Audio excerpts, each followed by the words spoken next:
is Tuesday, April 28th, and today I'll be reading Glory Be, Chapter 8. Today's objective, students will be able to determine the meaning of unfamiliar words using context clues. Our DOL is Context Clues online assignment.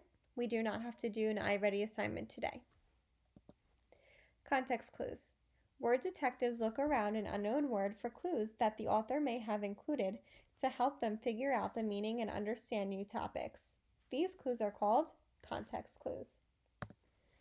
Here are the procedural steps. 1. Read the sentence and underline the unknown words. 2. Think about what is happening in the sentence. 3. Find other words that may explain the meaning of the unknown word. 4. Look for antonyms, synonyms, or word parts. 5. Try different words in place of the unknown word to see if the sentence makes sense. Glory Be, Chapter 8. We will be using context clues to find the meaning of cupboard. Chapter 8, and this one's a pretty long one, so just follow along. Letters to the Tribune. The next night before supper time, Emma wiped her hands on her apron and stood back to admire her creation. I hope your new friend likes this chicken spaghetti casserole. All Yankees like spaghetti, I said. Of course, I didn't know one single Yankee except Laura. I thought for a minute. I hope Jesslyn won't act snotty to us because we're only 11, I said. I'll make sure Jesslyn behaves. Emma picked up the big silver knife to swirl the last bit of icing onto a sweet-smelling cake.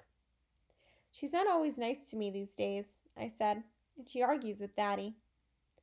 Emma pointed her knife to the ceiling as if Jesslyn could hear. That girl would argue with a signpost, but your sister's just growing up. She'll be back to playing with you in a while, Glory. She wants to move into Mama's old sewing room, and you heard her fussing at me and Frankie about his daddy and all, I said. Jesslyn claims that I don't know a thing about what's going on around here this summer. Emma raised one eyebrow and shook her head. She reached into the cupboard for the dishes with little blue birds on them. Extra folks coming and going don't make this kitchen any cooler. Get on out there and set the table, but be careful with these. She set the plates down gently. Your Mama's best china, special for tonight. Then she opened the refrigerator door and stood there fanning her face with her apron. I wanted to edge in right next to her to cool off, but I could take a hint. I moved to the dining room just as Jesslyn tromped downstairs with big rollers in her hair. Are you wearing those to the dinner table? I tried to ask Jesslyn nicely. I'm going to the library after supper to get a book. She answered like it was the stupidest question in the entire universe. To see that boy again, I thought, when Jesslyn headed back upstairs to her floor-length mirror. I didn't say a word, though. I like knowing secrets, and for now, I was working hard at keeping this one. By the time my sister pritzed back downstairs with her hair looking like she'd step out of the beauty parlor, Daddy and I were on the front porch swing. When a car stopped at the curb, he put down his newspaper. I waved to Laura, who was taking baby steps over the cracks in the sidewalk. A lady who must be her mama stepped out of the car. Hey, y'all, come meet my daddy, Brother Joe Hemphill. He's a preacher over at First Fellowship United Church. Daddy put out his hands to welcome her. Laura, pleased to meet you. Is this your mother? I'm happy to meet you, Reverend Hemphill. Miss Bloom has spoken highly of your family. Laura's mama talked funny like Laura, but the smile creeping across her face made me think I wouldn't even mind being sick if she could be my nurse. Can you stay for supper? Daddy asked her. I'm late for my meeting, Mrs. Lampert said. Thank you. Some other time? She turned to give Laura a hug before she walked down the sidewalk and opened her car door. I'll pick you up after dinner, she called back. At 9:30 sharp. Laura glanced down the street one more time, then followed me inside. This is my sister, Jesslyn, I introduced, and Emma. Emma nodded Laura's way. Jesslyn looked Laura up and down, from her long braid to her heavy brown sandals with black socks, but she didn't say anything bad. Once in a blue moon, Jesslyn could be nice if she tried. The way Laura stood off to herself with her hands folded tight in front of her and her lips pressed close together, it seemed like maybe she wasn't used to meeting new people, especially the family of somebody she'd first laid eyes on in the library 2 days ago. Maybe she just didn't like hanging moss yet. I aim to change that. Supper will be ready soon, I told Laura. Want to see my room? She nodded and followed me upstairs. I did all the talking. That's my mama's old sewing machine. I looked inside the room where now it was Emma who made our Halloween costumes and our curtains. I don't hardly remember my mama, but Emma made me that quilt in there with reminders of when I was a little girl. I kept on walking and talking, hoping Laura would say something pretty soon. This is my room, and Jesslyn's. All that messy stuff's hers. I pointed at the jumble of lipsticks and mascara falling off Jesslyn's dresser. Don't know why she minds sharing a room with me, but she does. She claims she's moving to the sewing room. I picked up a white boot with a tassel on it and held it up. Pep squad. She and her friends march around the football field wearing these and twirling batons. Do you have a sister? I asked. Laura shook her head. I don't have brothers or sisters, she said. A big sister would sure be fun. It used to be fun, I said. When Laura picked up The Secret of the Old Clock from the row of books, she turned the pages so carefully I couldn't help but wonder if she planned to hide in my room reading all night. I needed to make her glad to be here.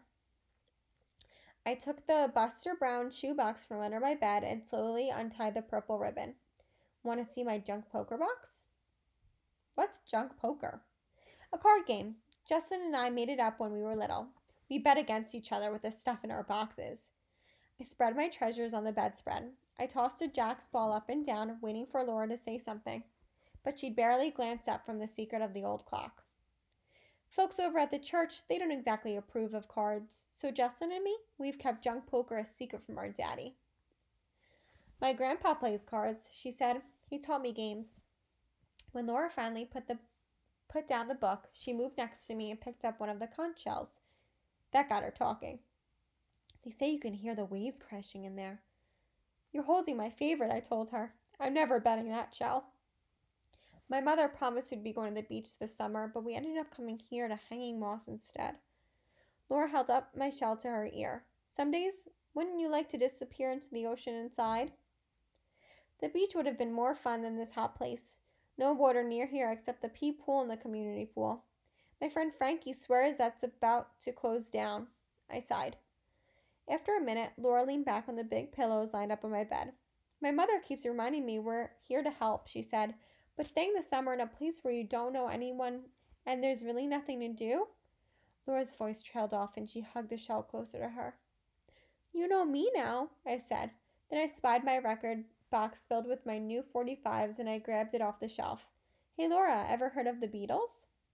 She put down the shell and scooted to the edge of my bed. I love the Beatles. Did you see them on TV? Which one's your favorite? And after that, until Emma called us down to supper, all we did was sing along with my records, pretending we were John and Paul. All we talked about was how much better the Beatles sang than Elvis. When Laura handed my shell back, I packed my treasures in the Buster Brown shoebox and hid it under my bed. I cut off the record player and put away my Beatles records. Downstairs, Laura sat next to me at the dining room table across from Jesslyn. Daddy took his chair last and bowed his head. Bless this food, Lord, and those who have prepared it for us today, he prayed. Watch over Laura and her mama and all the visitors here in Hanging Moss. Thank you for your bountiful goodness. Amen. It was finally time to eat. From where I sat, I had a clear view of Emma in the kitchen. Pretty soon, she untied her apron and smoothed out her white uniform. When she brought the blue china casserole dish into the dining room and offered it to Laura, then to me, she looked like the ladies in the school cafeteria who watched every bite we took. Emma finished serving the spaghetti, then moved into the kitchen, but she was hovering, listening, right inside the door. Daddy beamed around the table, tucked his big white napkin under his chin. Right off, he said. I hope you like it here, Laura. If you haven't had a chance to go to the pool or go over to the Fireman's Park, maybe you'd like to go with Glory one day. Laura picked up her napkin and spread it in her lap over her skirt. She took one little bite at a time, chewed with her mouth closed. Jesslyn broke her piece of hot bread in two. Glory says your mother's a nurse. My mother works at the Freedom Clinic. Laura sat up straight. It's for Negro people who don't have doctors. She scooted mushrooms from the spaghetti sauce off to one side of her plate, twirled a noodle, picked out a bite of chicken. Any minute now, I expected Emma to call out, Laura Lampert, stop playing with your food. Like she'd do if it was me twirling and scooting. But Emma didn't say a word. She stood real still with her hands pushed hard in her pockets. Miss Bloom says Laura's mother's here to help poor people and that the clinic's helping our town, I announced. I look at Jesslyn and then back at my daddy. It's good that you and your mother gave up your summer for those in need, isn't it, girls? He said. Do you have any family back in Ohio? He asked Laura. Just my grandma and grandpa, she answered. She kept her eyes on the napkin in her lap. They're worried, she said quietly. They didn't want us to come. I put down my fork and stopped chewing. Why not? Jesslyn ignored me and looked right at Laura. Have you been reading about the civil rights workers in the paper?